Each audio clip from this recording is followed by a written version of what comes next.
A couple of years ago, I made a video for startups and entrepreneurs on how to file your own provisional patent application.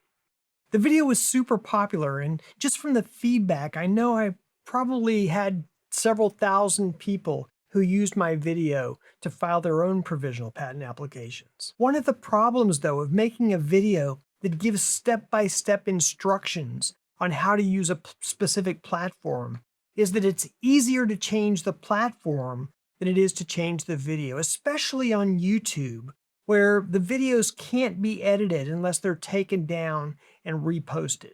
Well, enough of you've asked, enough of you've complained that I finally got around to redoing the video. Okay, before I jump on the computer and start walking step by step through the filing process, let me leave you with a little bit of a pep talk.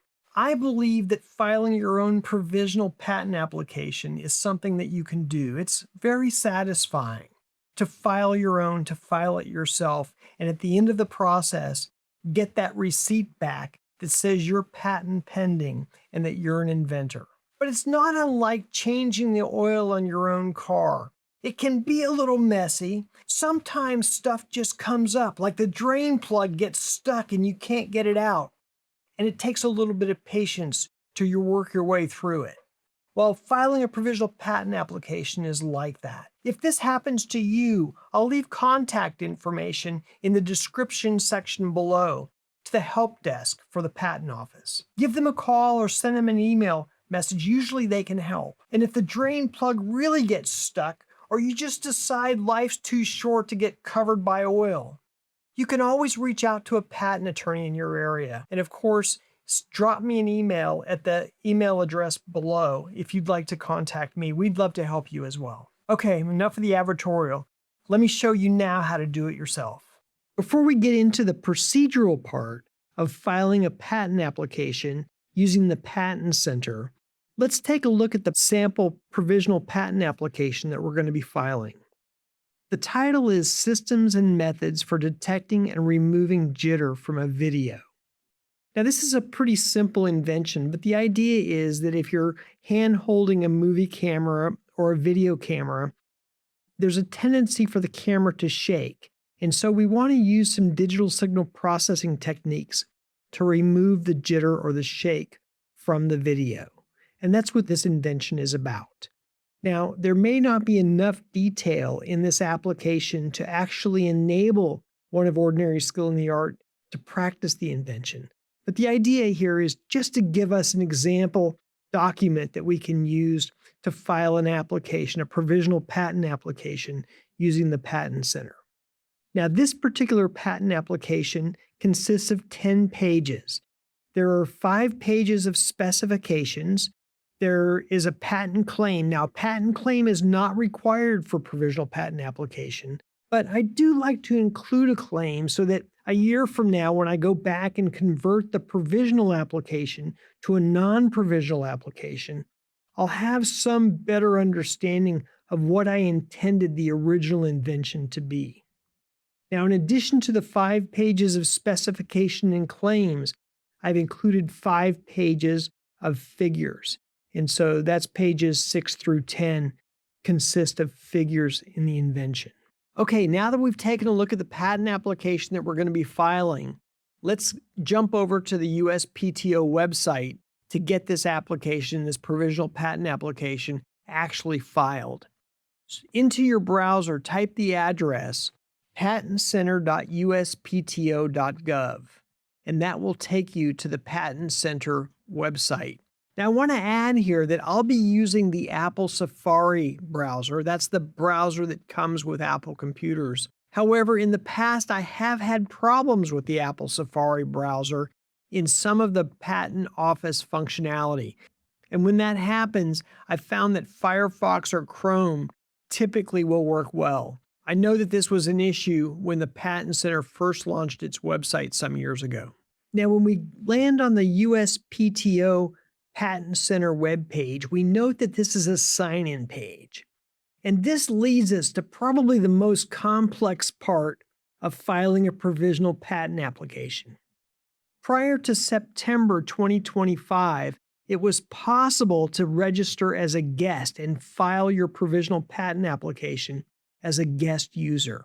And in my last exemplary video on how to file your own provisional patent application, I just signed in as a guest. And then the whole thing broke in September of 2025 when my inbox was inundated with people writing me saying, I tried to sign in as a guest and the patent office would no longer allow me to file my patent application. This is one of the main reasons I'm redoing the video now. Okay, there's a couple of steps required to register as a user at the USPTO government website. Now, the first step is to create a Patent Center account. So scroll down and find Obtain Patent Center account. Click on this. This will take you to a Getting Started page, and you'll find that there are 3 distinct steps required to create an account. The first step is to create your USPTO.gov account, and that's going to require you to verify your identity with ID.me. Now, if you're a user of nearly any other confidential government services, you probably are familiar with ID.me. If you've applied for a passport or Social Security or Medicaid or an IRS account, you've used ID.me and you probably already have an account. If you haven't, then you're going to need to go to ID.me and set up an account. And that takes about 30 minutes. It actually goes a little bit faster, but you're going to be asked to provide some identification, some documentation proving your identity. This can be a passport, it can be a government-issued ID.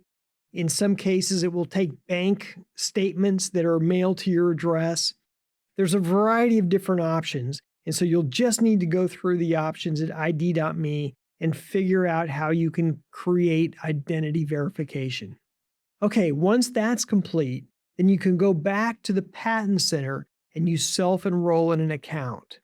And when you enroll in that account, they're going to give you a customer identification number. And that's really important because we're going to use that later. Okay, once you're set up with an account, then go to the top right-hand corner and sign in. Once you're signed in, scroll down the page, and there's a box that's super interesting called Search for a Patent Application. And this box is sort of hidden, but I want to bring it to your attention because when you select the application number, you get a variety of different choices, a drop-down menu that gives you lots of searching capability on this website. I just think it's important to know that that exists so that if you're looking for your application or a future patent number, you'll be able to easily find it. Now, just below that, there's a box called Activities. And this Activities is where we're going to start the application process. And in the case of our application, we're going to select New Submissions. This New Submissions allows us to file our provisional patent application at the Patent Center within the PTO. Now, once New Submissions is selected, we go to a File New Submission page, which gives us a variety of choices. Filing a utility non-provisional, utility provisional. If we scroll down, we'll see that design patents are possible. There's a variety of different applications that we can file from this page. We're going to be filing a utility provisional patent application. This is the initial provisional patent application that's going to give us entry into the patent office, into the patent system with 12 months of priority protection. From the provisional utility application hot link, we go to the application data sheet, the ADS. Now, this is an extremely important document that is the cover letter for our patent application. Now, you may have heard or you may have read, and we're going to see in this workflow that a cover sheet is required when filing a provisional patent application. Any application in the patent office for that matter. This ADS, this application data sheet, serves as this cover. Now, there are 3 ways to file this ADS. One is through the web ADS, which we're going to be doing in this workflow. There's uploading the ADS as a PDF. That is, you complete the ADS as a PDF and then attach it to your patent application as you file it. Or you can defer the ADS until later and attach the ADS at a later time. We're going to use the web ADS, where our workflow is going to allow us to prepare the ADS, the application data sheet, as we go. So we're going to select that. Okay, once selected, we go to the provisional application page. And below the provisional application header is the web ADS column, and that's the column on the left-hand side. This is our outline for preparing the ADS, the application data sheet. The titles include inventors, application details, representatives, first inventor to file, and so on. And we're going to go through each one of those sections and fill that page out. If you lose your way through this process, just go back to this table of contents, this column, and it will allow you to select the appropriate section that you need to work on next. The first thing that we're going to do is we're going to add a new inventor. And in this case, I'm going to be the inventor for this particular application. So I go over to the Add New Inventor tab, the hot link, and I click on that. And it allows me to enter my information as a new inventor. The usual information will be required: your name, a mailing address. It wants residency information as to which country you're located in, the city, state, and country. Now, once we click Add, then we're going to be taken back to the inventor page where we'll get a chance to review the information that we've just added. Next, we're going to go to Application Details. And the first piece of information that's going to be asked for is our customer number. Now, we were given a customer number when we enrolled, and so we enter that customer number here.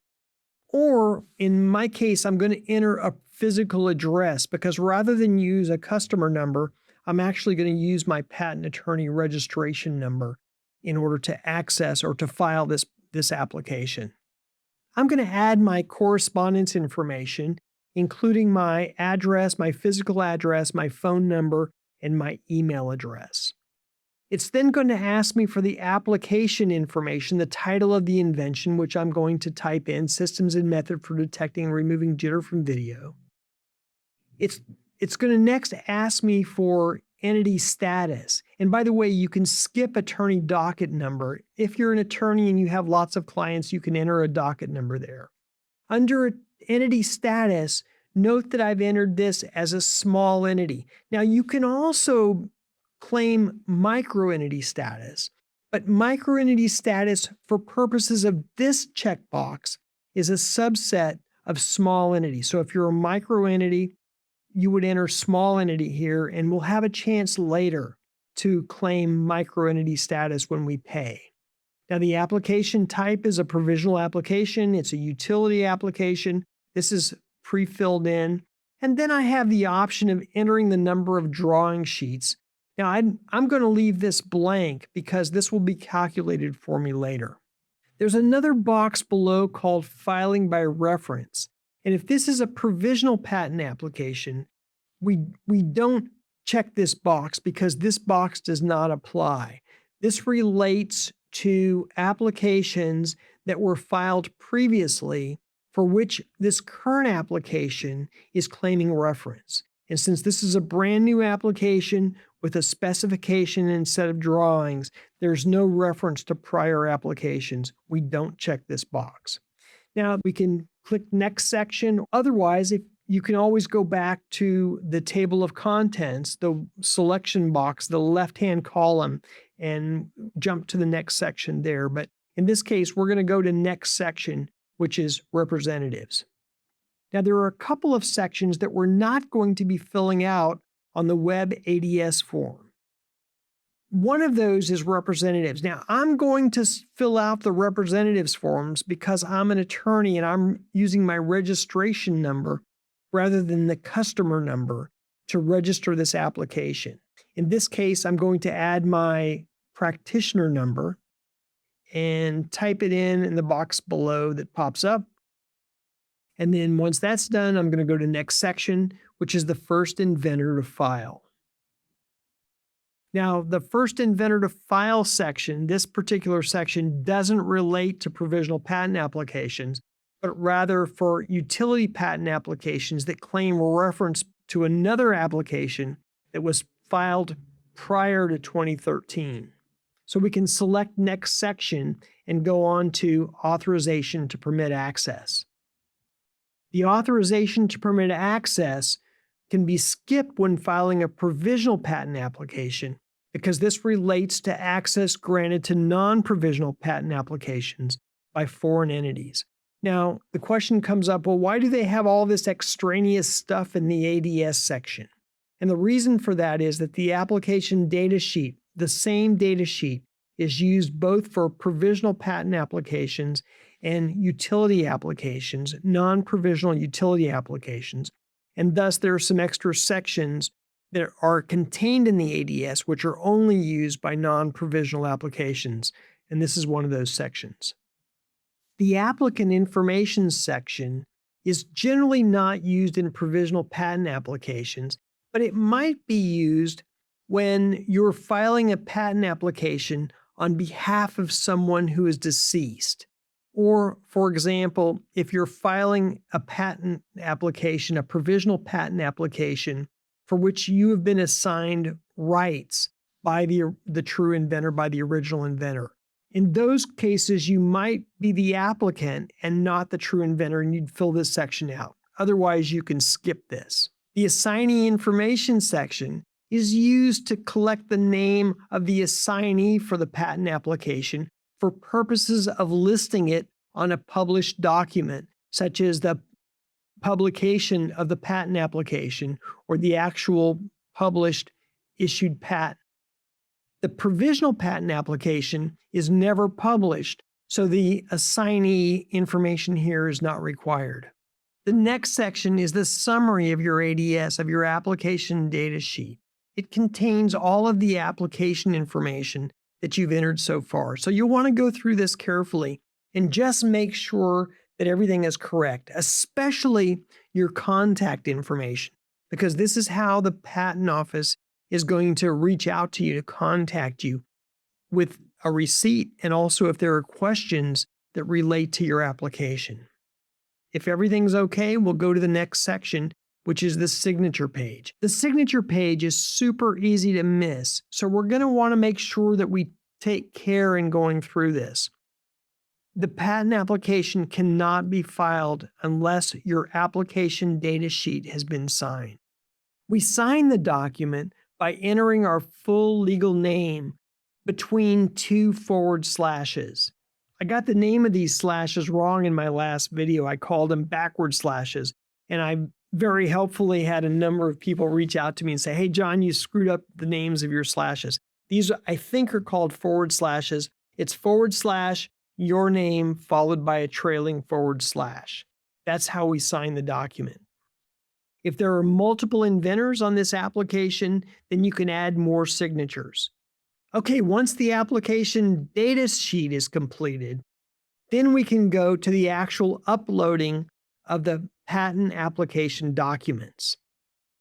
I'm going to pause the workflow here to discuss what to do if you're a microentity filer. That is, if you're eligible for microentity status in filing your patent application.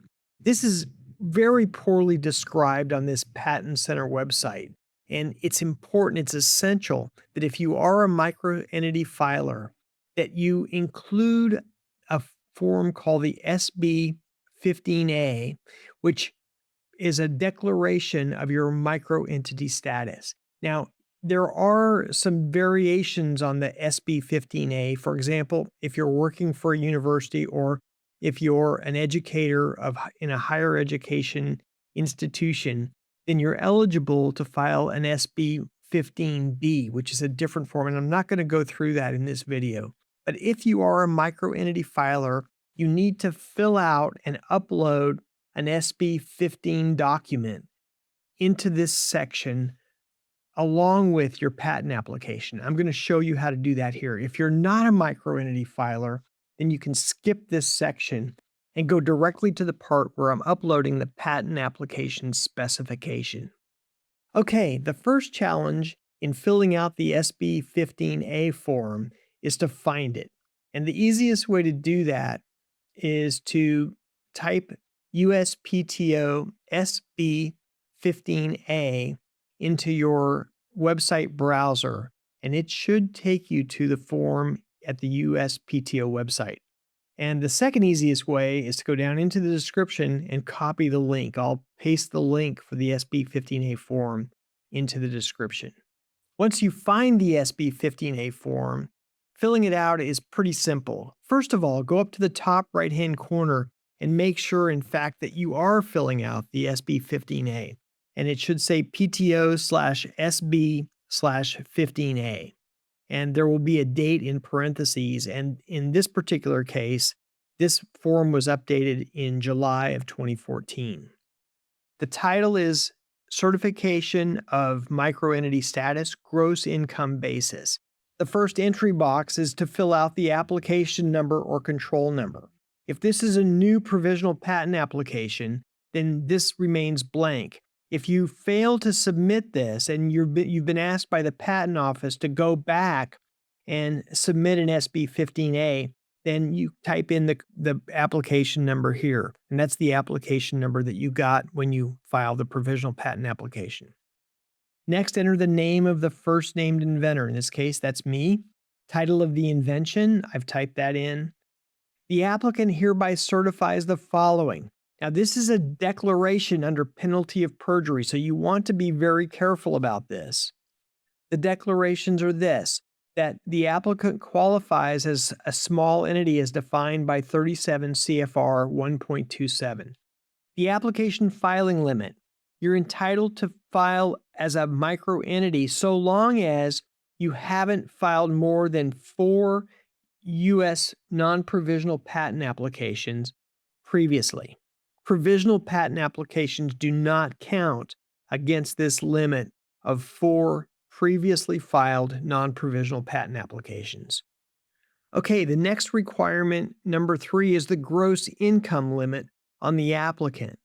And this refers to the maximum gross income in the prior calendar year that you're entitled to make and still claim microentity status. This applies to you and to any co-inventor on this application. It's not the sum of your incomes, but you look at your individual incomes, and so long as no one has exceeded the maximum gross income for the prior calendar year, then you can claim microentity status under this section. Now, to figure out what that current income is, you can click on the link provided in Section 3, and it will give you for the current time what that maximum income is. And at the time of the recording of this video, that maximum qualifying gross income was $251,190. It's a pretty high maximum income threshold. And so long as you haven't exceeded that threshold in the prior calendar year, and so long as you haven't previously filed more than 4 non-provisional patent applications, you're entitled to microentity status so far under these guidelines. The final requirement for microentity status is that you or none of your co-inventors have assigned their rights in this application to an entity whose gross annual income has exceeded that maximum income for the prior calendar year. So, for example, if you are an independent inventor and you earned $150,000 last year, this is your 3rd patent application that you filed. However, you're in contract, you have an obligation to assign this patent application to another company, and that other company, say for example, last year earned $500,000, then this application no longer qualifies for microentity status. However, if the assignment is to a brand new startup that had no income last year, then you would still be entitled to file this as a microentity. Next, we add our signature, and this is the signature style of the USPTO, / your name, another /, add your name, the date, your telephone number, and if you're an attorney and you're filing on behalf of someone else, the registration number. Otherwise, there's no registration number required. If there are additional inventors, each inventor needs to fill out one of these forms and check the box at the bottom. As soon as you've completed the SB15A, and had a chance to review it, then save this document as a PDF, and we will upload this PDF into the workflow in our next step.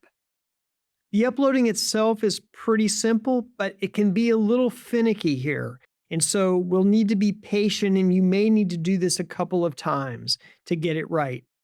The question that came up frequently in the last video I did on filing your own provisional patent application was specifically what documents need to be uploaded into this section. Generally speaking, there are 3 documents that need to be uploaded. The first document is the SB16. This is the patent application cover sheet. Now, if you followed my workflow in this video, that application data sheet, the ADS or the SB16, has already been uploaded. You don't need to upload that again. However, if you chose to fill out the SB16 or the ADS yourself as a PDF and have saved it as a PDF, then you will want to upload it in this section. The second document that we need to upload into this section is the SB15, and this is the microentity status declaration that we just saved as a PDF. We'll want to upload that now into this section as well. And finally, the third document that we'll need to upload is the provisional patent application that we also have saved either as a docx file or as a PDF. Now you can either drag and drop your files into the drag and drop window, or in my case, I just clicked Browse Files and selected the file that I wanted to upload. Now, after uploading the files, it'll take about 10 seconds or so for the Patent Center to ingest your file. And as we scroll down, we note that the application data sheet has already been entered. It's part of the packet that's already included. We just finished it, we signed it. It's now part of our application packet. I uploaded my file, specification and figures, system and method for detecting and removing, and it was a total of 181 kilobytes, 10 pages. Now, there's something here that's very important, super helpful.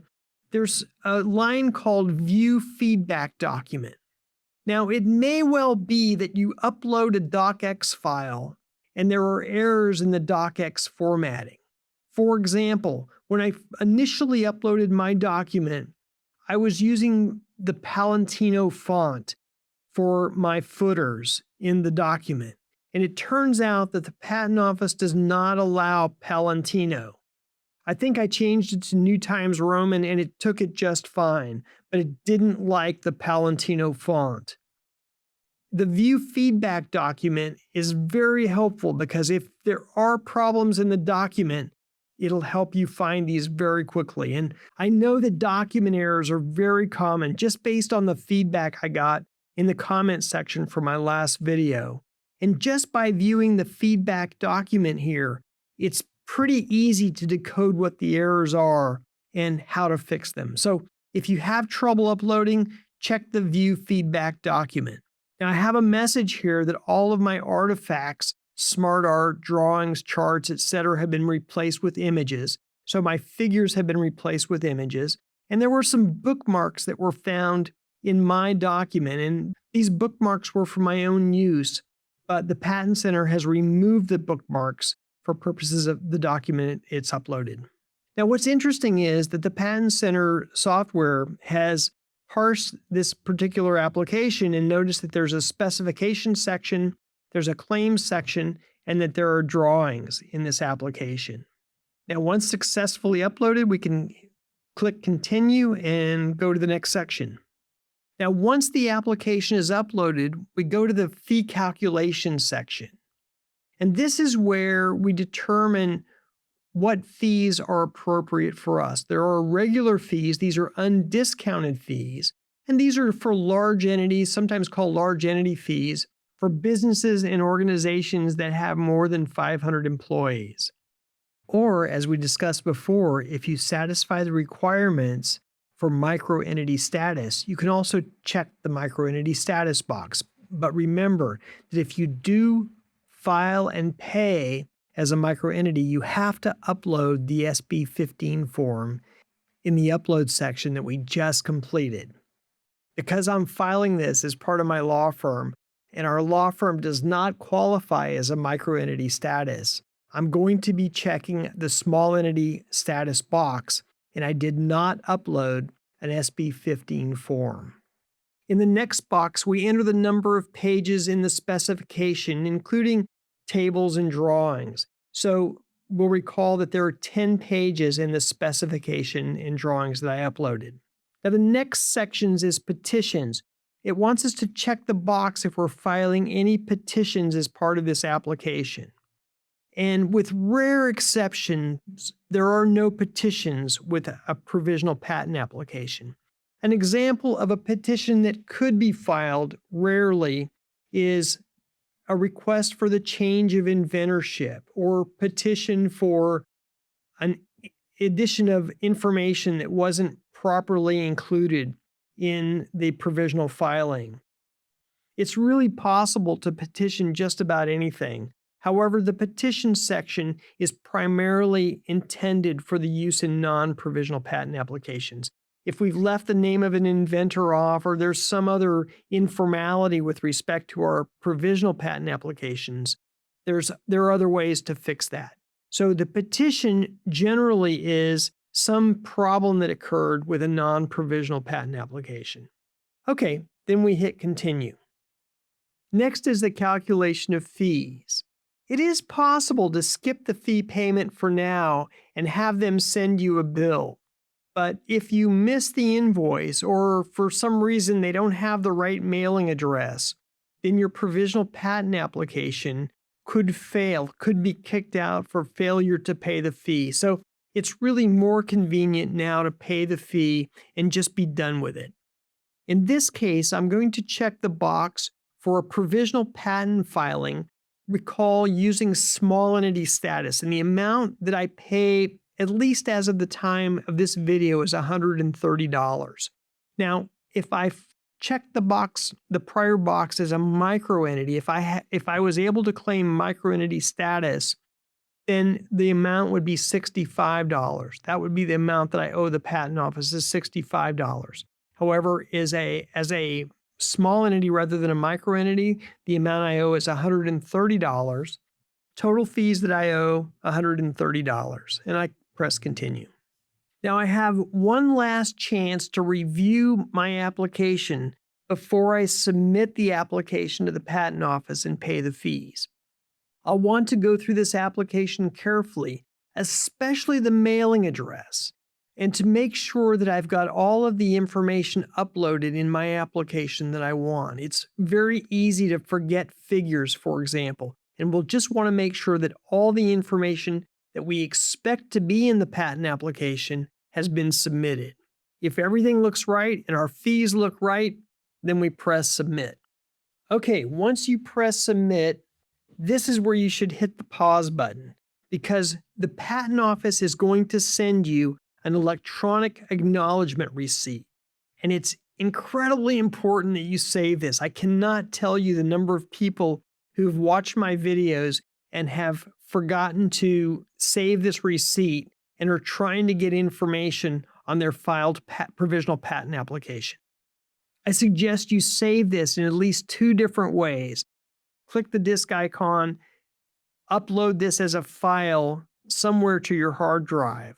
And then I suggest you email this receipt to yourself, just so you'll have an extra copy in a different place.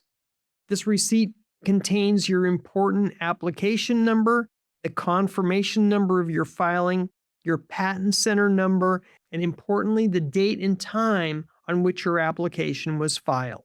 Once you've saved your patent application, then click Pay Fees Now, and we go to the payment page. Paying the patent office could hardly get any easier. They've found multiple ways to take your money. The most commonly used method for inventors is payment through a credit or debit card. Just enter your credit card information, your billing information, and they'll quickly send you a receipt. The patent office accepts Visa, MasterCard, Discover Card, and American Express. Okay, that's it.